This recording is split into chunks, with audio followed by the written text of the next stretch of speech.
ചെമ്പനീർ പൂവിൻ്റെ ഏറ്റവും പുതിയ വിശേഷങ്ങളിലോട്ട് എല്ലാവർക്കും സ്വാഗതം. അപ്പോൾ നമ്മുടെ ദേവും അരുണും തമ്മിൽ ഭയങ്കര പ്രണയത്തിലാണല്ലോ. അവർ തമ്മിൽ അത്രയ്ക്കും നല്ല സീരിയസ് റിലേഷൻഷിപ്പിലാവുകയാണ്. രേവതിക്ക് കാര്യം അറിയാം, പക്ഷെ ആരാണെന്നോ എന്താണെന്നോ ഒന്നും രേവതിക്ക് അറിയില്ല. പക്ഷെ ഒരു സമയമാകുമ്പോഴേക്കും ദേവു തന്നെ രേവതിക്ക് കാണിച്ചു കൊടുക്കുവാണ്. കാരണം രേവതി പറയുന്നുണ്ട്, എടി നിന്റെ ചെക്കനെ എനിക്ക് എപ്പോഴാണ് കാണിച്ചു തരുന്നത്?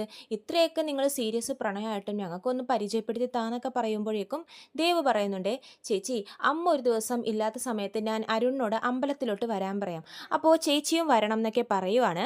സച്ചിയേട്ടനെയും കൂടെ കൂട്ടുമോ, സച്ചിയേട്ടനോടും ഈ വിവരം പറയുമോ എന്നൊക്കെ ദേവ് ചോദിക്കുമ്പോഴേക്കും രേവതി പറയുന്നുണ്ട്, സച്ചിയേട്ടനോട് ഞാൻ ഈ വിവരം നേരത്തെ പറഞ്ഞു കഴിഞ്ഞു എന്ന് പറയുമ്പോഴേക്കും ദേവുവിന് അത് ഭയങ്കര ഷോക്കാവുകയാണ്. ചേച്ചിനോട് ഞാൻ പറയരുതെന്ന് പറഞ്ഞതല്ലേ, ചേച്ചിയുടെ മനസ്സിൽ ഈ രഹസ്യം വെക്കണമെന്നൊക്കെ പറഞ്ഞിട്ട്.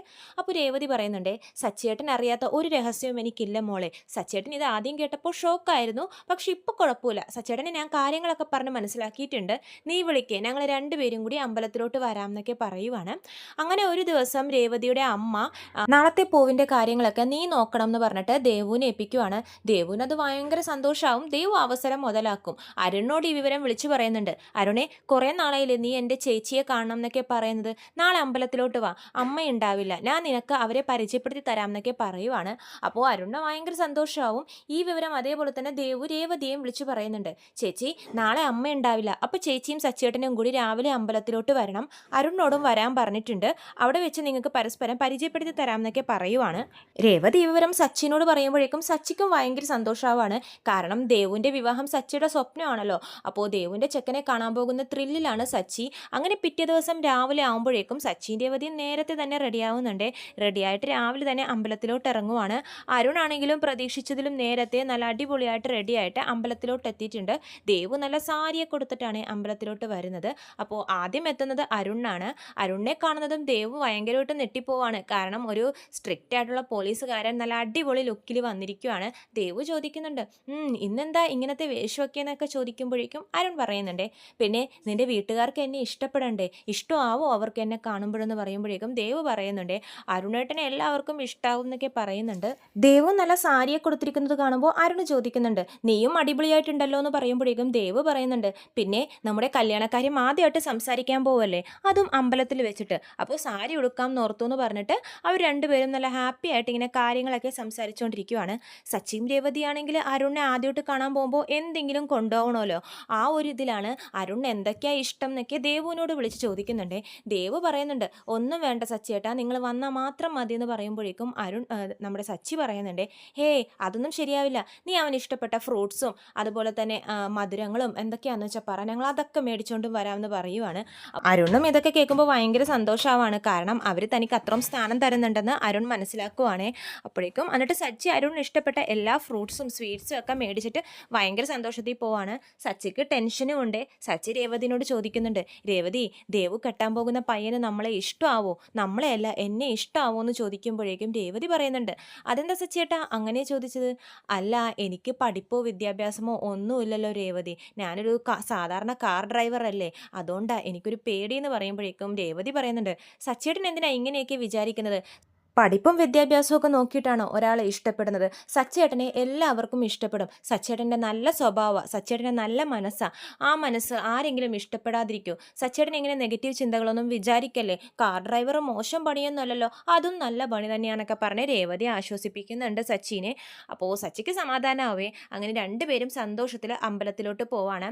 അമ്പലത്തിലെത്തുമ്പോഴേക്കും രേവതി പറയുന്നുണ്ട്, സച്ചേട്ടാ ഞാൻ കുറച്ച് പൂ മേടിച്ചിട്ട് പറ്റേ, അവക്കുള്ള പൂ എടുക്കാൻ ഞാൻ മറന്നു എന്ന് പറയുമ്പോഴേക്കും സച്ചി പറയും, നീ ആള് കൊള്ളാം രേവതി, വീട്ടിൽ പൂ വെച്ചിട്ട് ഇനി നീ പൈസ കൊടുത്ത് മേടിക്കാൻ പോകുന്നു, ശരി ശരി ഇപ്പോൾ എളുപ്പം മേടിച്ചോണ്ടും വാന്ന് പറയുവാണേ. അങ്ങനെ രേവതി പൂ മേടിക്കാൻ പോകുമ്പോഴേക്കും സച്ചി അമ്പലത്തിൻ്റെ അകത്തോട്ട് കയറുവാണ്. ഇതേ സമയം തന്നെ ദേവുവിനോട് സംസാരിച്ചുകൊണ്ടിരിക്കുന്ന അരുണും കോൾ വരുവാണ്. അപ്പോൾ ദേവുവിനോട് ഒരു 5 മിനിറ്റ് എന്ന് പറഞ്ഞിട്ട് അരുൺ മാറി നിന്ന് സംസാരിക്കുവാണേ. അപ്പോൾ സച്ചി അമ്പലത്തിലോട്ട് കയറുന്നതും ഈ അരുണിനെ കാണുവാണ്. അരുണും സച്ചിയെ കാണുന്നുണ്ട്. രണ്ടുപേർക്കും പരസ്പരം അങ്ങോട്ടേക്ക് ദേഷ്യം വരുവാണ്. കുറേ നേരം ഇങ്ങനെ നോക്കിക്കൊണ്ടിരിക്കും ദേഷ്യത്തിൽ. അപ്പോൾ സച്ചി പറയുന്നുണ്ട്, ഒരു നല്ല കാര്യം സംസാരിക്കാൻ വരുമ്പോഴേക്കും നോക്കുമ്പോഴേക്കും ഇവനെയാണല്ലോ കാണേണ്ടി വരുന്നത്, എൻ്റെ ഇന്നത്തെ ദിവസം തന്നെ പോയി എന്ന് പറഞ്ഞ് സച്ചി ഇങ്ങനെ മനസ്സിൽ വിചാരിച്ചുകൊണ്ടിരിക്കുവാണേ. അരുണും അതുപോലെ തന്നെ, നല്ലൊരു മൂഡായിരുന്നു മനുഷ്യൻ്റെ, എൻ്റെ മൂഡൊക്കെ ഇവൻ കാരണം നശിഞ്ഞു പോയി എന്നൊക്കെ പറഞ്ഞ് ദേഷ്യത്തിൽ നിൽക്കുവാണ് അരുണും. സച്ചി എന്നിട്ട് ഒന്നും മിണ്ടാതെ അവിടെ നിന്ന് ദേഷ്യത്തിൽ നിന്ന് മാറിപ്പോവാണ്. അരുണും അതുപോലെ തന്നെ ദേഷ്യത്തിൽ നമ്മുടെ ദേവുവിൻ്റെ അടുത്തോട്ട് പോകുന്നുണ്ട്. ദേവുവിന് അരുണിൻ്റെ മുഖം കാണുമ്പോൾ തന്നെ കാര്യം മനസ്സിലാവുന്നുണ്ട്. എന്താ അരുണേട്ടാ ഇത്രയും നേരം നല്ല സന്തോഷത്തിലിരുന്നതാണല്ലോ, എന്തു പറ്റിയെന്ന് ചോദിക്കുമ്പോഴേക്കും അരുൺ പറയുന്നുണ്ട്, എൻ്റെ മൂഡൊക്കെ പോയി ദേവു, അവൻ ഇവിടെ വന്നിട്ടുണ്ടെന്ന് പറയുവാണ്. അപ്പോൾ ദേവു ചോദിക്കും, ആര്? ആ റൗഡി, ഞാൻ പറഞ്ഞില്ലേ എന്നായിട്ട് എപ്പോഴും പ്രശ്നം ഉണ്ടാക്കുന്നൊരു റൗഡി, അവൻ എവിടെ ഉണ്ടെന്ന് പറയുവാണ്. അപ്പോൾ ദേവു പറയുന്നുണ്ട്, അതിന് അരുണേട്ടൻ എന്താ കുഴപ്പം, അമ്പലമാവുമ്പോൾ എല്ലാവരും വരും, അയാൾ പ്രാർത്ഥിച്ചിട്ട് പൊയ്ക്കോളും, അരുണേട്ടൻ ഇങ്ങനെ ദേഷ്യപ്പെട്ട് നിൽക്കുന്നത് എന്തിനാ, ചിരിച്ചെന്നൊക്കെ പറഞ്ഞിട്ട് അരുണിനെ ഒന്ന് കാമാക്കുന്നുണ്ട്. അപ്പോൾ അരുൺ പറയുന്നുണ്ട്, ദേവു നിന്റെ ചേട്ടനും ചേച്ചിയും വന്നു കഴിഞ്ഞാൽ നമുക്ക് ഇവിടെ നിന്നും പോവാം, വല്ല റെസ്റ്റോറൻറ്റിലോ വേറെ ഏതെങ്കിലും അമ്പലത്തിലോട്ടൊക്കെയോ പോയി സംസാരിക്കാം എന്ന് പറയുവാണ്. അപ്പോൾ ദേവും സമ്മതിക്കുന്നുണ്ട്. ഇതേ സമയം തന്നെ നമ്മുടെ സച്ചിയുടെ മുഖം കാണുമ്പോൾ രേവതിക്കും മനസ്സിലാവുന്നുണ്ട്. എന്താ സച്ചേട്ടാ എന്തെങ്ങനെ ദേഷ്യം പിടിച്ച് നിൽക്കുന്നത്, ദേവുവിനെ കണ്ടില്ലേ എന്ന് ചോദിക്കുമ്പോഴേക്കും സച്ചി പറയുന്നുണ്ട്, ദേവുവിനെ കണ്ടില്ല, പക്ഷേ അവനെ ഞാൻ കണ്ടു എന്ന് പറയുവാണ്. അപ്പോൾ രേവതിയും അതേ ചോദ്യം ചോദിക്കുന്നുണ്ട്, ആരെ? ആ അരുണിനെ, അവൻ എവിടെ ഉണ്ട് എന്ന് പറയുവാണ്. അപ്പോൾ രേവതി പറയും, അയാൾ എവിടെ ഉണ്ടെങ്കിൽ സച്ചേട്ടൻ എന്താ, അയാൾ പോയിക്കോളും, നമ്മൾ ദേവുവിനെയും ചെക്കനെയും കാണാനല്ലേ വന്നത്, നമുക്ക് അവരെ കണ്ടിട്ട് പോകാം എന്ന് പറയുമ്പോഴേക്കും സച്ചി പറയുന്നുണ്ട്, രേവതി നമുക്കിവിടെ വെച്ചൊരു സംസാരം വേണ്ട, എൻ്റെ ദിവസം തന്നെ ഇന്നത്തെ അവൻ്റെ മുഖം ഞാൻ കണ്ടിരിക്കുന്ന ഒരു നല്ല കാര്യം സംസാരിക്കാൻ വന്നപ്പോൾ, അപ്പോൾ ഇനി ഈ അമ്പലത്തിൽ നിന്ന് സംസാരിക്കേണ്ട, നമുക്ക് പുറത്ത് എവിടെയെങ്കിലും പോയി സംസാരിക്കാം എന്ന് പറയുവാണ്. അപ്പോൾ രേവതി സമ്മതിക്കുന്നുണ്ട്, ആദ്യം നമുക്ക് അവരെ പോയി കാണാം സച്ചിയേട്ടാ, അതിനുശേഷം നമുക്ക് അവരോട് സംസാരിച്ച് വല്ല ഹോട്ടലിലൊക്കെ പോയി ഫുഡൊക്കെ കഴിക്കാം എന്നൊക്കെ പറയുവാണ്. അങ്ങനെ രേവതിയും സച്ചിയും കൂടി ദേവുവിനെ അന്വേഷിച്ച് നടക്കുവാണ്. നോക്കുമ്പോഴേക്കും ദേവു അവിടെ അരുണിനായിട്ട് സംസാരിച്ചുകൊണ്ടിരിക്കുവാണ്. അരുണിനെ ഇവർ കാണുന്നില്ല, ഒരു തൂണിൻ്റെ മറവിലാണ് അരുൺ നിൽക്കുന്നത്. ദേവുവിനെ കാണുമ്പോഴേക്കും രേവതി വിളിക്കുന്നുണ്ട്, ദേവു എന്ന് വിളിക്കുമ്പോഴേക്കും ദേവു ഇവരെ കാണുന്നുണ്ട്. രണ്ടുപേരും സന്തോഷത്തിൽ അടുത്തടുത്ത് വരുവാണ്. അരുൺ അവിടെ തന്നെ നിൽക്കുവാണ്. അപ്പോഴേക്കും സച്ചി ചോദിക്കുന്നുണ്ട്, എവിടെയാണ് നിന്റെ ചെക്കൻ, വരും എന്ന് പറഞ്ഞിട്ട് എത്തിയില്ലെന്ന് ചോദിക്കുമ്പോഴേക്കും ദേവ് പറയുന്നുണ്ട്, എത്തിയില്ലെന്നോ, ദേ എവിടെയുണ്ട്, അരുണേട്ടാ ഇങ്ങോട്ടേക്ക് വന്നേന്ന് പറയുമ്പോഴേക്കും അരുൺ ഭയങ്കര സന്തോഷത്തിൽ അവിടെ നിന്ന് ഇറങ്ങി വരുവാണ്. ഇറങ്ങി വരുമ്പോഴാണ് ആ കാഴ്ച അരുൺ കാണുന്നത്. കാരണം ദേവുവിൻ്റെ ചേട്ടനും ചേച്ചിയെന്നും പറയുന്നത് ഈ സച്ചിയും രേവതിയാണെന്നുള്ള സത്യം അരുൺ മനസ്സിലാക്കുവാണ്. അതേ സത്യം തന്നെ സച്ചിയും തിരിച്ചറിയുന്നുണ്ട്, ദേവുയുടെ ചെക്കൻ തനിക്ക് ഏറ്റവും ഇഷ്ടമല്ലാത്ത ഈ അരുണാണെന്നുള്ളത്. അരുണിനെ കാണുന്നതും വീണ്ടും സച്ചിയും അരുണും കൂടി പരസ്പരം അങ്ങോട്ടും ഇങ്ങോട്ടും ദേഷ്യത്തിൽ നോക്കി നിൽക്കുവാണ്. രേവതിയുടെ മുഖഭാവം എല്ലാം മാറുന്നുണ്ട്. കാരണം സച്ചിയായിട്ടുള്ള പ്രശ്നങ്ങളൊക്കെ രേവതിക്കും അറിയാലോ. അപ്പോൾ ഇങ്ങനെ ആകപ്പാടെ എല്ലാവരും ഇങ്ങനെ ദേഷ്യത്തിൽ അങ്ങോട്ടും ഇങ്ങോട്ടും നോക്കി നിൽക്കുവാണ്. ദേവുവിനെ മാത്രം കാര്യങ്ങളൊന്നും അറിയില്ല. ദേവു ഇങ്ങനെ ഭയങ്കര ഹാപ്പി ആയിട്ട് സംസാരിച്ചുകൊണ്ടിരിക്കുകയാണ്. സച്ചിയേട്ടാ ദേ ഇതാണ് അരുണേട്ടൻ, ഒരുപാട് നാളായി നിങ്ങളെ പരിചയപ്പെടണം എന്ന് വെച്ച് നിൽക്കുന്നത്. അരുണേട്ടാ ഇതാണ് എൻ്റെ സച്ചിയേട്ടൻ, ഞാൻ പറഞ്ഞിട്ടില്ലേ എൻ്റെ ചേച്ചിയെ പൊന്നുപോലെ നോക്കുന്ന സച്ചിയേട്ടൻ. സംസാരിച്ച് കഴിഞ്ഞാൽ പിന്നെ സംസാരം നിർത്തില്ല. അരുണേട്ടനെ നല്ല കമ്പനിയായിരിക്കും ഈ സച്ചിയേട്ടൻ, നല്ല മനസ്സാ സച്ചിയേട്ടൻ്റെ, നല്ലൊരു മനുഷ്യനാന്നൊക്കെ പറഞ്ഞ് സച്ചിനെ ഇൻട്രൊഡ്യൂസ് ചെയ്ത് കൊടുക്കുന്നുണ്ട്. പക്ഷേ ഇവർ രണ്ടുപേരും ഈ ദേവ് പറയുന്നതൊന്നും കേൾക്കുന്നില്ല. ഈ ദേഷ്യത്തിൽ ഇങ്ങനെ സംസാരിച്ചുകൊണ്ട് നിൽക്കുവാണ്. എന്നിട്ട് ദേവ് പറയുന്നുണ്ട്, രേവതി ചേച്ചി നമുക്ക് വല്ല ഹോട്ടലിലോ വേറെ ഏതെങ്കിലും അമ്പലത്തിലോ പോയാലോ എന്ന് ചോദിക്കുമ്പോൾ രേവതി എന്താ കാര്യം എന്ന് ചോദിക്കുവാണ്. അപ്പോൾ ദേവ് പറയുന്നുണ്ട്, അതെ ഈ അമ്പലത്തിൽ അരുണേട്ടൻ ഇഷ്ടമല്ലാത്തൊരു റൗഡി വന്നിട്ടുണ്ട്, നമുക്ക് വേഗം വേറെ എവിടെയെങ്കിലും പോകാം എന്ന് പറയുമ്പോഴേക്കും സച്ചി ഇങ്ങനെ ദേവുവിനെ നോക്കുവാണ്. ദേവുവിൻ്റെ മുഖത്തെ സന്തോഷം കാണുമ്പോഴേക്കും സച്ചിക്കൊന്നും പറയാൻ സാധിക്കുന്നില്ല. സച്ചി ദേഷ്യത്തിൽ സച്ചി മേടിച്ച ഫ്രൂട്ട്സ് ഒക്കെ അവിടെ തന്നെ കയ്യിൽ നിന്നും കൊട്ടിയിട്ട് പോവാണ്. എന്നിട്ട് ദേഷ്യത്തിൽ സച്ചി അമ്പലത്തിൽ നിന്നും ഇറങ്ങിപ്പോവേ. അപ്പോഴേക്കും ദേവുവിന് കാര്യം മനസ്സിലാവുന്നില്ല. രേവതി ചേച്ചി സച്ചിയേട്ടൻ എന്താ ഇങ്ങനെ ദേഷ്യത്തിൽ പോകുന്നതെന്ന് ചോദിക്കുമ്പോഴേക്കും രേവതി പറയുന്നുണ്ട്, നീ നേരത്തെ പറഞ്ഞില്ലേ നിന്റെ അരുണേട്ടൻ ഇഷ്ടമല്ലാത്തൊരു റൗഡി ഈ അമ്പലത്തിൽ വന്നിട്ടുണ്ടെന്ന്, ആ റൗഡിയാണ് സച്ചിയേട്ടൻ എന്ന് പറയുവാണ്. ദേവുവിന് അത് ഭയങ്കര ഷോക്കാവുകയാണ്. അരുണൊന്നും മിണ്ടാതെ ഇങ്ങനെ നിൽക്കുവാണ്. ദേവു അരുണിനെ നോക്കി ഇങ്ങനെ നിൽക്കുന്നുണ്ട്. രേവതി സച്ചിയുടെ പുറകെ ഓടി പോകുന്നുണ്ട്. സച്ചി എന്നിട്ട് അമ്പലത്തിൽ കിടന്ന് ബഹളം വെക്കുവാണ്. എടി ദേവുവിന് വേറെ ആരെയും കെട്ടില്ലേ, നാട്ടിൽ എന്തോരം പയ്യന്മാരുണ്ട്, എന്നിട്ടും ഈ വൃത്തികെട്ടവനെയാണോ അവൾ സ്നേഹിച്ചത്, എനിക്ക് അവൻ്റെ കാര്യം പറയുമ്പോൾ എനിക്ക് ദേഷ്യം വരുന്നു, അവൻ നമ്മുടെ കുടുംബത്തിലോട്ട് കയറാൻ നോക്കുന്നു, നിനക്കറിയാലോ രേവതി അവൻ്റെ സ്വഭാവം, അവനെ ഈ ബന്ധം ശരിയാവില്ല രേവതി, ദേവുവിന് വേറെ നല്ല പയ്യനെ ഞാൻ കൊണ്ടുവത്തരും, ഈ ബന്ധം മാത്രം ശരിയാവില്ല, നീ അവളോട് പറഞ്ഞേക്കെന്ന് പറഞ്ഞിട്ട് രേവതിയെ കൂട്ടാതെ സച്ചി കാറി കയറി ദേഷ്യത്തിൽ പോവാണ്. രേവതിക്ക് എന്ത് ചെയ്യണം എന്താണെന്ന് ഒരു ഐഡിയ ഇല്ല. രേവതി നേരെ അമ്പലത്തിൽ പോയിട്ട് ദേവുവിൻ്റെ കൈ പിടിച്ച് വലിച്ചുകൊണ്ടും വരുവാണ് കേട്ടോ. അപ്പോൾ ദേവുവിനാണെങ്കിൽ ആകെ വിഷമത്തിൽ കരഞ്ഞുകൊണ്ട് നിൽക്കുവാണ്. അരുൺ പറയുന്നുണ്ട് ദേവു പോവല്ലേന്ന് പറയുമ്പോഴേക്കും രേവതി പറയുന്നുണ്ട് മതി സംസാരിച്ചത്, നീ ഇങ്ങോട്ടേക്ക് വാ എന്ന് പറഞ്ഞിട്ട് ദേവുവിൻ്റെ കൈയും പിടിച്ച് വലിച്ച് അമ്പലത്തിൽ നിന്നും പോവാണ്. സച്ചിയാണെങ്കിൽ ദേഷ്യത്തിൽ പോയത് വേറെ എങ്ങോട്ടുമല്ല, രേവതിയുടെ വീട്ടിലോട്ടാണ്. അവിടെ അമ്മയും ശരത്തും ഉണ്ടാവും. അവിടെ ചെന്നിട്ട് സച്ചി ഭയങ്കരമായിട്ട് ബഹളം വെക്കുവാണ്. ദേവുവിൻ്റെ ഈ ബന്ധത്തെക്കുറിച്ചൊക്കെ അവിടെ പറയുമ്പോഴേക്കും അമ്മക്കും ശരത്തിനും ഭയങ്കര ഷോക്കാവുകയാണ്. മോൻ എന്താ ഈ പറയുന്നത്? അവളുടെ പെരുമാറ്റത്തിൽ എനിക്ക് ഈയിടെയായിട്ട് കുറച്ച് സംശയമൊക്കെ തോന്നിയായിരുന്നു. പക്ഷേ അവൾ ഞങ്ങളെ ചതിക്കില്ലെന്നായിരുന്നു ഞങ്ങളുടെ വിശ്വാസം. അവൾ ഇങ്ങനെ കാണിച്ചല്ലേ, ദ്രോഹി, ഇങ്ങോട്ടേക്ക് വരട്ടെ എന്ന് പറഞ്ഞ് അമ്മ ഭയങ്കരമായിട്ട് ബഹളം വെക്കുമ്പോഴേക്കും സച്ചി പറയുന്നുണ്ടേ അമ്മയെ പ്രണയിക്കുന്നത് തെറ്റല്ല, പക്ഷെ ആരെ പ്രണയിക്കുന്നു എന്നതിലാണ് കാര്യം. അവൾ തിരഞ്ഞെടുത്ത ആൾ കൊള്ളില്ല അമ്മേ. ആ അരുൺ, ഞാൻ പറയാറില്ലേ എന്നിട്ട് പ്രശ്നം ഉണ്ടാക്കുന്ന അരുൺ, അവളെയാണ് അവൻ കണ്ടെത്തിയത്. ആ ബന്ധത്തിന് ഞാൻ ഒരിക്കലും സമ്മതിക്കില്ല. അമ്മക്ക് ഞാൻ എൻ്റെ മോനെ പോലെയല്ലേ, ഞാൻ എൻ്റെ സ്വന്തം അമ്മയായിട്ട് അമ്മയെ കാണുന്നത്. എൻ്റെ ഇഷ്ടം കൂടി നോക്കിയിട്ടല്ലേ നിങ്ങൾ ദേവുവിൻ്റെ കല്യാണം നടത്തുള്ളൂ എന്ന് ചോദിക്കുമ്പോഴേക്കും ലക്ഷ്മി അതേന്നൊക്കെ പറയുവാണേ. നിങ്ങളുടെ അനുഗ്രഹത്തോടെ മാത്രമേ അവളുടെ കല്യാണം നടത്തത്തുള്ളൂ. സച്ചിക്ക് ഇഷ്ടമില്ലാത്ത ഒരാളെ അവൾ ഒരിക്കലും കെട്ടില്ല എന്ന് പറയുവാണ്. അപ്പോൾ സച്ചി പറയുന്നുണ്ട് അപ്പോൾ അമ്മ ഇത് അവൾ വരുമ്പോൾ കാര്യം പറഞ്ഞ് മനസ്സിലാക്കുക. ഈ ബന്ധത്തിന് ഞാൻ ഒരിക്കലും സമ്മതിക്കില്ല. ദേവുവിന് നല്ലൊരു പയ്യനെ ഞാൻ കൊണ്ടെത്തി തരും. ഇത് സച്ചി തരുന്ന വാക്കാ. അവൾ എൻ്റെയും കൂടി അനിയത്തിയാ, ഞാൻ നോക്കിക്കോളാം അവളുടെ കാര്യം എന്നൊക്കെ പറയുമ്പോഴേക്കും ശരത്ത് പറയുന്നുണ്ട് സച്ചിയേട്ടാ അവൾ അങ്ങനെ തെറ്റായിട്ടുള്ള ഒരാളെ കണ്ടെത്തുന്നു എനിക്ക് തോന്നുന്നില്ല. അരുൺ ഇനി ചിലപ്പോൾ നല്ല മനുഷ്യനാണെങ്കിലോ എന്ന് ചോദിക്കുമ്പോഴേക്കും സച്ചിക്ക് ദേഷ്യം വന്ന് ശരത്തിനോട് ചൂടാവുന്നുണ്ടേ. നീ എന്താണ് ശരത്ത് ഈ പറയുന്നത്? നീ ചെറിയ പയ്യനാ, നിനക്കൊരാളെ കണ്ടാലൊന്നും എത്രക്കാരനാണെന്ന് മനസ്സിലാവത്തില്ല. പക്ഷെ എനിക്ക് മനസ്സിലാവും. അവനെ അഹങ്കാരം തലക്ക് പിടിച്ച് നടക്കുന്നവനാ. അവൻ്റെ അധികാര ബലം പാവങ്ങളോടാ അവൻ ഉപയോഗിക്കുന്നത്. ദേഷ്യം തലയിൽ കയറി കഴിഞ്ഞാൽ എന്താ ഏതാന്നൊന്നും അവൻ ഒരു വിചാരവുമില്ല. അവൻ നമ്മുടെ കുടുംബത്തിൽ കയറി കഴിഞ്ഞാൽ എന്നോടുള്ള ദേഷ്യം മൊത്തം ദേവുവിനോട് തീർക്കും. ദേവുവിനെ അവൻ നല്ലതുപോലെ നോക്കില്ല. അവക്കെന്നും ദുരിതമായിരിക്കും അവനെ കെട്ടിക്കഴിഞ്ഞാൽ. ഈ ബന്ധം ശരിയാവില്ലമ്മേ. അവൻ്റെ സ്വഭാവം ഞാൻ നല്ലതുപോലെ മനസ്സിലാക്കിയത് കൊണ്ടാണ് ഈ പറയുന്നതെന്നൊക്കെ സച്ചി പറയുമ്പോഴേക്കും അമ്മ സമാധാനപ്പെടുത്തുന്നുണ്ട്. മോൻ ഇങ്ങനെ ടെൻഷൻ ആവല്ലേ, അവൾ വന്ന് ഞാൻ കാര്യം പറഞ്ഞ് മനസ്സിലാക്കിക്കോളാം. ഈ ബന്ധം സച്ചിക്ക് ഇഷ്ടമില്ലാത്ത ഈ ബന്ധം ഒരിക്കലും നടത്തി കൊടുക്കൂല മോനെ എന്നൊക്കെ പറയുന്നുണ്ട്. അപ്പോൾ സച്ചി പറയുന്നുണ്ട് ശരത്തെ നീയും അവളെ കാര്യം പറഞ്ഞ് മനസ്സിലാക്കണം എന്ന് പറഞ്ഞിട്ട് സച്ചി അവിടെ നിന്നും പോവാണ്. സച്ചി പോയി കഴിയുമ്പോഴേക്കും രേവതിയും ദേവും കൂടി വരുവാണ്. ദേവുവിനെ കാണുന്നതും ലക്ഷ്മി ഒരുപാടിട്ട് തല്ലുന്നുണ്ട്. നീ ഇങ്ങനെ ചെയ്യുമെന്ന് ഞാൻ ഒരിക്കലും പ്രതീക്ഷിച്ചില്ലടി, ചതിച്ചല്ലോ നീ ഞങ്ങളെന്നൊക്കെ പറഞ്ഞ് തല്ലുമ്പോഴേക്കും രേവതി ചോദിക്കുന്നുണ്ട് അമ്മ എന്താ ഈ കാണിക്കുന്നതെന്ന് ചോദിക്കുമ്പോഴേക്കും ശരത്ത് നടന്ന കാര്യമൊക്കെ പറയുവാണേ. സച്ചിയേട്ടൻ ഇവിടെ വന്നായിരുന്നുവെന്നും ദേവുവിൻ്റെ കാര്യങ്ങളൊക്കെ പറഞ്ഞു എന്നും പറയുവാണ്. അപ്പോഴേക്കും ദേവു ഇങ്ങനെ കരഞ്ഞുകൊണ്ട് അമ്മേ സച്ചിയേട്ടൻ പറയുന്നത് പോലെയൊന്നും അല്ല, അരുണേട്ടൻ നല്ല മനുഷ്യനാന്ന് പറയുമ്പോഴേക്കും ലക്ഷ്മിക്ക് ഒന്നുകൂടെ ദേഷ്യം വന്ന ഒരുപാട് തല്ലുന്നുണ്ടേ. അത് നീയാണോ തീരുമാനിക്കുന്നത്? നിന്നെ കെട്ടാനുള്ള പയ്യനെ സച്ചി തീരുമാനിക്കും. സച്ചി ഒരു നല്ല ആലോചന കൊണ്ടുവരും. അവനെ ഞങ്ങളുടെ കുടുംബത്തിന് ദോഷമുള്ള ഒരു കാര്യവും ചെയ്യുന്ന ഒരാളല്ല. നല്ലൊരു പയ്യനെ അവൻ കണ്ടെത്തി തരും. അവനെ വേണം നീ കല്യാണം കഴിക്കാൻ. ഈ അരുണുമായിട്ടുള്ള ബന്ധം ഇപ്പോൾ തന്നെ ഉപേക്ഷിക്കണം എന്ന് പറയുമ്പോഴേക്കും ദേവു സമ്മതിക്കുന്നില്ലേ. ഇല്ല അമ്മേ, എനിക്ക് അരുണേട്ടൻ അത്രയ്ക്ക് ഇഷ്ടമാണ്, ഞങ്ങൾ രണ്ടുപേരും പരസ്പരം ഇഷ്ടത്തിലാണെന്നൊക്കെ പറയുമ്പോഴേക്കും അമ്മക്ക് ദേഷ്യം വന്ന് വീണ്ടും തല്ലുന്നുണ്ട്. രേവതി എന്നിട്ട് അമ്മയും ദേവുവിനെയും പിടിച്ചു മാറ്റുന്നുണ്ട്. അമ്മേ സച്ചേട്ടൻ്റെ ഭാഗത്തു നിന്നുള്ള അഭിപ്രായമല്ലേ പറഞ്ഞത്, പക്ഷേ ദേവുവിന് അത് സ്നേഹിക്കുന്ന ഒരാളാണ്. ദേവുവിനോട് അയാൾ അങ്ങനെയൊന്നും മോശമായിട്ടല്ല പെരുമാറുന്നതും. ചിലപ്പോൾ സച്ചേട്ടൻ്റെ കണ്ണിൽ അയാൾ മോശമായിരിക്കാം, പക്ഷേ അതുപോലെ ആയിരിക്കണം എന്നില്ലല്ലോ ശരിക്കുള്ള മനുഷ്യന്മാരെ. അയാൾ ചിലപ്പോൾ ഒരു നല്ലവനായിരിക്കാം എന്ന് പറയുമ്പോഴേക്കും ലക്ഷ്മിക്ക് ദേഷ്യം വരുവാണേ. നീ എന്താണ് ഇവളുടെ ബന്ധത്തിനെ സപ്പോർട്ട് ചെയ്യുവാണേ? സച്ചി പറയുന്നത് പോലെ ഈ വീട്ടിൽ നടക്കത്തുള്ളൂ. സച്ചി എൻ്റെ മോനെ പോലെ തന്നെയാണ്. അവൻ ഇഷ്ടമുള്ളൊരു ബന്ധമേ നടത്തത്തുള്ളൂ. ഈ ബന്ധം എന്തായാലും നടത്തി കൊടുക്കില്ല ഞാനെന്നൊക്കെ പറഞ്ഞിട്ട് ലക്ഷ്മി വാശി പിടിക്കുവാണേ. ദേവു അങ്ങനെ മുറിയുടെ അകത്തോട്ട് പോയിട്ട് പൊട്ടിക്കരയുവാണ്. അപ്പോൾ രേവതി പോയി സമാധാനിപ്പിക്കുന്നുണ്ട്. മോളെ നീ ഇങ്ങനെ വിഷമിക്കല്ലേ, മനസ്സിങ്ങനെ ഇപ്പോൾ നിൻ്റെ ആകെ ഇതായിരിക്കുവാണ്. ഈ ടൈമിൽ ഒരു തീരുമാനം എടുക്കരുത്, എടുത്തു ചാടി ഒന്നും ചെയ്യരുത്. സച്ചേട്ടനോട് കാര്യം പറഞ്ഞ് ഞാൻ മനസ്സിലാക്കാം, ഈ വിവാഹം നടക്കും, നമുക്ക് സംസാരിച്ച് ശരിയാക്കാം എന്നൊക്കെ പറഞ്ഞ് ദേവുവിനെ ആശ്വസിപ്പിച്ചിട്ട് രേവതി നേരെ വീട്ടിലോട്ട് പോവാണ്.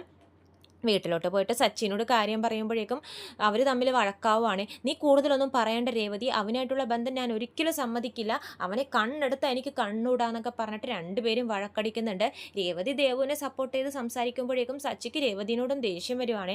അങ്ങനെ ഭയങ്കര പ്രശ്നങ്ങളാവുകയാണ് ആ വീട്ടിൽ. നമ്മുടെ അരുണിൻ്റെ അമ്മ ഇവരുടെ വീട്ടിലോട്ടൊക്കെ വന്ന് സംസാരിക്കുന്നുണ്ട്, ദേവുവിൻ്റെ വീട്ടിലോട്ടൊക്കെ. പക്ഷേ അവർ ഭയങ്കര മോശമായിട്ട്, കാരണം സച്ചിക്ക് ഇഷ്ടമില്ലാത്തൊരു ബന്ധത്തിന് സമ്മതിക്കില്ല എന്ന് പറഞ്ഞിട്ട് ഇവരെ പിന്തിരിപ്പിച്ച് തിരക്കുവാണ്. അതുപോലെ തന്നെ അരുൺ രേവതിനോട് പോയി സംസാരിക്കുന്നുണ്ട്. അപ്പോൾ രേവതി അരുണിനെ സമാധാനിപ്പിക്കുന്നുണ്ട്. സച്ചിയേട്ടൻ നിങ്ങളുടെ ബന്ധം അംഗീകരിക്കും, നിങ്ങളിങ്ങനെ വിഷമിക്കാതെ എന്നൊക്കെ പറയുമ്പോഴേക്കും അരുൺ പറയുന്നുണ്ട്, അമ്മയ്ക്ക് അന്ന് വീട്ടിൽ വന്ന് സംസാരിച്ചപ്പോഴും നിങ്ങളാരും സമ്മതിച്ചില്ലല്ലോ, അതുകൊണ്ട് മനസ്സാകി ഇതായിരിക്കുക. എനിക്ക് വേറെ ആലോചനകളൊക്കെ നോക്കുന്നുണ്ട് ചേച്ചി. നിങ്ങളുടെ സച്ചിയേട്ടനും ദേവുവിന് വിവാഹം നോക്കുന്ന കാര്യങ്ങളൊക്കെ ഞാൻ അറിഞ്ഞു. അതുകൊണ്ടാണ് ഞാൻ ഈ പറയുന്നത്. ചേച്ചി എന്തെങ്കിലും ഒരു തീരുമാനം ഉണ്ടാക്കണം എന്ന് പറഞ്ഞിട്ട് അരുൺ അവിടെ നിന്നും പോവാണേ.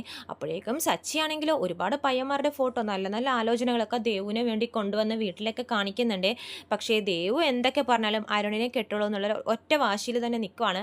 അത് കാണുമ്പോഴേക്കും സച്ചിക്ക് ദേഷ്യം വരുന്നുണ്ട്. സച്ചി ഒരുപാട് ഉപദേശിക്കുന്നുണ്ട്. ഞാൻ നിന്റെ ചേട്ടനല്ലേ, നീ എന്നെ ചേട്ടനായിട്ടല്ലേ കാണുന്നത്, നീ ഈ ബന്ധത്തിൽ ഞാൻ നിനക്ക് ദോഷം വരുന്ന ഒന്നും ചെയ്യില്ല ദേവു, ഇതൊക്കെ നല്ല ആലോചനകളാണ്, നീ ഇഷ്ടമുള്ള ഒരാളെ സെലക്ട് ചെയ്താൽ മാത്രം മതി, നീ വേറൊരാളെ സെലക്ട് ചെയ്താലും എനിക്കൊരു കുഴപ്പമില്ലായിരുന്നു. പക്ഷേ ഇവൻ അത്രയ്ക്ക് അഹങ്കാരം പിടിച്ചവനാണ്, എനിക്കറിയാവുന്നത് കൊണ്ടാണ് മോളെ എന്നൊക്കെ പറഞ്ഞ് ദേവുവിനോട് സമാധാനിപ്പിക്കാൻ മനസ്സ് മാറ്റാൻ നോക്കുന്നുണ്ട്. പക്ഷേ ദേവു ഉണ്ടോ സമ്മതിക്കുന്നു. ദേവുവിന് അരുൺ മതി എന്നുള്ളൊരൊറ്റ വാശിയിലാണ്.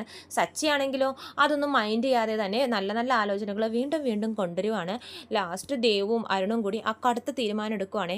കാരണം ദേവുവിൻ്റെ വീട്ടുകാരെല്ലാവരും ദേവുവിനെ കൊണ്ട് വേറെ കെട്ടിക്കാൻ നോക്കുവാണ്. അരുണിൻ്റെ വീട്ടിലും അങ്ങനെ തന്നെ. അപ്പോൾ ദേവും അരുണും കൂടി രേവതിയെ കണ്ട് കാര്യം പറയുന്നുണ്ട്. ചേച്ചി, ഞങ്ങൾ രജിസ്റ്റർ മാരേജ് ചെയ്യാൻ തീരുമാനിച്ചു എന്ന് പറയുവാണ്. അപ്പോൾ രേവതിക്ക് ഭയങ്കര ഷോക്കാവാണ്. നിങ്ങൾ എന്താ മക്കളെ ഈ പറയുന്നതെന്ന് ചോദിക്കുമ്പോഴേക്കും, അല്ലെങ്കിൽ ദേവുവിനെ വേറെ ആൾക്കാർക്ക് സച്ചി കെട്ടിച്ചു കൊടുക്കും, എനിക്ക് ഉറപ്പാ ചേച്ചി, അതുകൊണ്ടാണ് ഞാൻ ഈ പറയുന്നത്, ദേവുവിന് ഞാൻ രജിസ്റ്റർ മാരേജ് ചെയ്യും എന്ന് പറയുമ്പോഴേക്കും രേവതിക്ക് പിന്നെ വേറൊന്നും പറയാൻ സാധിക്കുന്നില്ല. കാരണം പ്രായപൂർത്തിയായ രണ്ടുപേര് ഇഷ്ടത്തോടെ രജിസ്റ്റർ മാരേജ് ചെയ്യുന്നതിന് എതിർക്കാൻ പറ്റത്തില്ലല്ലോ. അപ്പോൾ രേവതിയുടെ അനുഗ്രഹം തേടിയിട്ടാണ് ഇവർ പോകുന്നത്. രേവതി ഇവർക്ക് കൂട്ടായിട്ട് നിൽക്കുന്നുമുണ്ട്. സച്ചി ഒരിക്കലും ഈ വിവാഹത്തിന് സമ്മതിക്കില്ലെന്ന് രേവതിക്കും അറിയാം. അതുകൊണ്ട് തന്നെ രേവതി ഒന്നും മിണ്ടുന്നില്ല. രണ്ടുപേരും പരസ്പരം അത്രയും ആത്മാർത്ഥമായിട്ട് സ്നേഹിക്കുന്നതുകൊണ്ട് തന്നെ രേവതിക്ക് മുമ്പിൽ വേറെ വഴികളുമില്ല. ഇവരുടെ രജിസ്റ്റർ മാരേജിന് സാക്ഷിയായിട്ട് നിൽക്കുന്നത് നമ്മുടെ രേവതിയാണ്. അങ്ങനെ രണ്ടുപേരും രജിസ്റ്റർ മാരേജ് ചെയ്ത് ഭയങ്കര സന്തോഷത്തോടെ ആ വിവരം വീട്ടിലൊന്നും അറിയിക്കുന്നില്ല, രഹസ്യമായിട്ട് വെച്ചിരിക്കുകയാണ്. രേവതിക്കും ദേവുവിനും ടെൻഷനുണ്ട്. കാരണം വീട്ടിലറിഞ്ഞു കഴിഞ്ഞാൽ അത് വലിയൊരു പ്രോബ്ലം ആവുമല്ലോ. അവസാനം സച്ചി വീണ്ടും ഇങ്ങനെ ആലോചനകളായിട്ട് വരുമ്പോഴേക്കും ദേവു നല്ല ഉറപ്പിച്ച് തന്നെ പറയുവാണ്, സച്ചേട്ടാ എനിക്കിനി ഒരു ആലോചനകളും നോക്കണ്ട, കെട്ടുന്നുണ്ടെങ്കിൽ ഞാൻ അരുണിനെ കെട്ടത്തുള്ളൂ, അല്ലെങ്കിൽ എനിക്ക് കല്യാണം വേണ്ട എന്ന് പറഞ്ഞ് വീട്ടിൽ നിൽക്കുവാണ്. കല്യാണം കഴിയുന്നത് അപ്പോഴും ആരോടും പറഞ്ഞിട്ടില്ലേ. ദേവു ഇങ്ങനെ തന്നോട് എതിർത്ത് സംസാരിക്കുമ്പോഴേക്കും സച്ചിക്ക് അത് ഭയങ്കര വിഷമാവുമാണ്. കുറച്ച് ദിവസം കഴിയുമ്പോഴേക്കും സച്ചി ആ സത്യം മനസ്സിലാക്കി എടുക്കുന്നുണ്ട്. കാരണം നമ്മുടെ ഇഷ്ടമല്ലല്ലോ ജീവിക്കേണ്ടത്, അവരാണ്, അവരുടെ ഇഷ്ടമാണ് നോക്കേണ്ടത്, താൻ മാത്രമാണ് ഈ വിവാഹത്തിന് എതിർപ്പ് നിൽക്കുന്നത്, അതുകൊണ്ട് സമ്മതിക്കാമെന്ന് സച്ചി വിചാരിക്കുവാണ്. എന്നിട്ട് ആ സന്തോഷ വിവരം വീട്ടിൽ പോയിട്ട് നേരിട്ട് പറയുവാണ്, ദേവു നിന്റെ സന്തോഷം എനിക്ക് നേരിട്ട് കാണണം, അതുകൊണ്ടാണ് ഞാൻ വന്നത്, നിങ്ങളുടെ വിവാഹത്തിന് ഞാൻ സമ്മതിച്ചിരിക്കുന്നു എന്ന് സച്ചി പറയുമ്പോഴേക്കും ദേവുവിനും രേവതിക്കും ഒക്കെ ഭയങ്കര സന്തോഷമാണ്. പക്ഷേ അതുപോലെ തന്നെ സങ്കടമുണ്ട്. കാരണം ഇങ്ങനെ കല്യാണത്തിന് സമ്മതിച്ച സച്ചിയേട്ടനോട് തന്നെ മറച്ചു വെച്ച് തങ്ങൾ വിവാഹം കഴിച്ചല്ലോ, ആ ഒരു കുറ്റബോധമുണ്ട്. പക്ഷെ സച്ചിനോട് അത് പറയുന്നില്ല. അപ്പം അറിഞ്ഞു കഴിഞ്ഞാൽ സച്ചി അവിടെ ഒരു പൊട്ടിത്തെറി ഉണ്ടാക്കുമെന്നൊക്കെ തന്നെ ദേവുവിനറിയാം. അതുകൊണ്ട് തന്നെ അത് പറയുന്നില്ലേ. സച്ചിയുടെ സന്തോഷം കാണുമ്പോഴേക്കും രേവതിക്ക് സന്തോഷമാവുന്നുണ്ട്. രേവതിക്ക് ഒരു കുറ്റബോധമുണ്ട്. എല്ലാം തുറന്ന് പറയുന്ന സച്ചിയേട്ടനോട് താൻ ഈ കാര്യം മറച്ചു വെച്ചല്ലോ എന്നോർത്ത് രേവതി വിഷമിക്കുകയാണ്. അങ്ങനെ പിന്നെ കല്യാണത്തിനായിട്ടുള്ള തയ്യാറെടുപ്പുകളാണ്. സച്ചി ഭയങ്കര ഗംഭീരമായിട്ട് തന്നെ കല്യാണം നടത്തുന്നുണ്ട്. കല്യാണ വേളയിൽ നമ്മുടെ അരുൺ വേറൊരു കല്യാണം കഴിച്ചതാണെന്നുള്ള രഹസ്യ വിവരം സച്ചി അറിയുവാണ്. വേറൊരു കല്യാണം ഉദ്ദേശിച്ചത് ദേവുവിനെ തന്നെയാണ്. പക്ഷെ അത് സച്ചിന് അറിയില്ലല്ലോ. രജിസ്റ്റർ ഓഫീസിൽ വെച്ച് ഇവരെ ദേവുവിനെയും അരുണിനെയും കണ്ട ഒരാൾ ഇങ്ങനെ പറയുന്നുണ്ട്, ഇവനെ ഞാൻ കഴിഞ്ഞ ദിവസം രജിസ്റ്റർ ഓഫീസിൽ വെച്ച് കണ്ടായിരുന്നു, ഇവൻ വേറൊരു പെണ്ണിനെ കല്യാണം കഴിച്ചതാന്നൊക്കെ പറയുമ്പോഴേക്കും സച്ചിക്ക് അത് ഭയങ്കര ഷോക്കാവാണ്. അരുൺ അപ്പം ചതിക്കുമായിരുന്നു. ഈ വിവരം ദേവു അറിഞ്ഞു കഴിഞ്ഞാൽ അവൾ തകർന്നു പോവല്ലോ, ഈ ബന്ധം എന്തായാലും നടക്കാൻ പാടില്ല എന്ന് പറഞ്ഞിട്ട് കല്യാണ ദിവസം തന്നെ സച്ചി അവിടെ ഒരു ഭയങ്കര പ്രശ്നം ഉണ്ടാക്കുവാണ്. ദേവു ഈ വിവാഹം നടക്കില്ല, ഇവൻ വേറൊരു കല്യാണം കഴിച്ചതാണെന്ന് പറയുമ്പോഴേക്കും അരുൺ ആ സത്യം വെളിപ്പെടുത്തുവാണ്. അതെ, ഇതെൻ്റെ രണ്ടാം വിവാഹമാണ്, ഞാൻ ആദ്യം കല്യാണം കഴിച്ചതും ദേവുവിനെ തന്നെയാണെന്ന് പറയുവാണ്. അപ്പോൾ എല്ലാവർക്കും അതൊരു ഷോക്കാവുകയാണ്. അരുൺ അപ്പോൾ ആ സത്യങ്ങളൊക്കെ പറയുവാണ്. ഞങ്ങളുടെ രജിസ്റ്റർ മാരേജ് നേരത്തെ കഴിഞ്ഞതാ, ആ വിവരം സച്ചേട്ടനോട് വേറെ ആരോ തെറ്റിദ്ധരിപ്പിച്ച് പറഞ്ഞിരിക്കുവാണ്, ഞാൻ ആദ്യം കല്യാണം കഴിച്ചതും ദേവുവിനെ തന്നെയാണെന്ന് പറയുവാണ്. അപ്പോൾ രേവതി തല കുമ്പിട്ട് നിൽക്കുവാണേ. അപ്പോൾ അവിടെ നിന്ന് ഒരാൾ പറയുന്നുണ്ട്, കാരണം സച്ചി ആ വിഷയം ഭയങ്കര സീനാക്കുന്നുണ്ട്. അപ്പോൾ പറയുന്നുണ്ട്, നിങ്ങളുടെ ഭാര്യ തന്നെയാണ് ഈ വിവാഹത്തിന് സാക്ഷിയായിട്ട് ഒപ്പിട്ടതെന്ന് പറയുമ്പോൾ സച്ചിയുടെ മനസ്സ് തകർന്നു പോവാണ്. രേവതിനോട് ഭയങ്കരമായിട്ട് പൊട്ടിത്തെറിച്ചിട്ട് സച്ചി പിന്നെ അവിടെ നിന്നും പോവാണ്. കാരണം തന്നെ ഒരു കോമളയാക്കിയ പോലെ ആയിട്ട് സച്ചിക്ക് തോന്നുവാണേ. എന്നിട്ട് ഒരുപാട് പ്രശ്നം ഉണ്ടാക്കുന്നുണ്ട്. ഇനി ദേവു എന്ന് പറഞ്ഞൊരു പെങ്ങളോ രേവതി എന്ന് പറഞ്ഞൊരു ഭാര്യയോ എനിക്കില്ല, ഈ ബന്ധം ഞാനിവിടെ അവസാനിപ്പിച്ചിട്ട് പോവാം, ഈ വിവാഹത്തിന് ഞാൻ പങ്കെടുക്കുന്നുമില്ല, നിങ്ങളായി നിങ്ങളുടെ പാടായി. ഏതായാലും രേവതി, നീ എല്ലാ കാര്യങ്ങളും നോക്കിയും കണ്ടും ചെയ്യാനായല്ലോ. ഈ കല്യാണം തന്നെ ഇനിയും നീ തന്നെ നോക്കിയും കണ്ടും ചെയ്തോ. ബാക്കി കാര്യങ്ങളും നീ നോക്കിക്കോ. ഞാൻ പോവാണെന്ന് പറഞ്ഞിട്ട് സച്ചി ഭയങ്കര പ്രശ്നം ഉണ്ടാക്കിയിട്ട് അവിടെ നിന്ന് പോവാണ്. ഇതൊക്കെയാണ് ചെമ്പന്തിരിപ്പൂവിൻ്റെ ഏറ്റവും പുതിയ വിശേഷങ്ങൾ. കൂടുതൽ വിശേഷങ്ങൾ ഞാൻ എൻ്റെ ചാനലിലൂടെ അപ്ലോഡ് ചെയ്യുന്നതാണ്. ചാനൽ സബ്സ്ക്രൈബ് ചെയ്യാത്തവർ സബ്സ്ക്രൈബ് ചെയ്യണം. വീഡിയോ ഇഷ്ടമെങ്കിൽ ലൈക്ക് ചെയ്യാനും മറക്കരുത്. എല്ലാവർക്കും നന്ദി.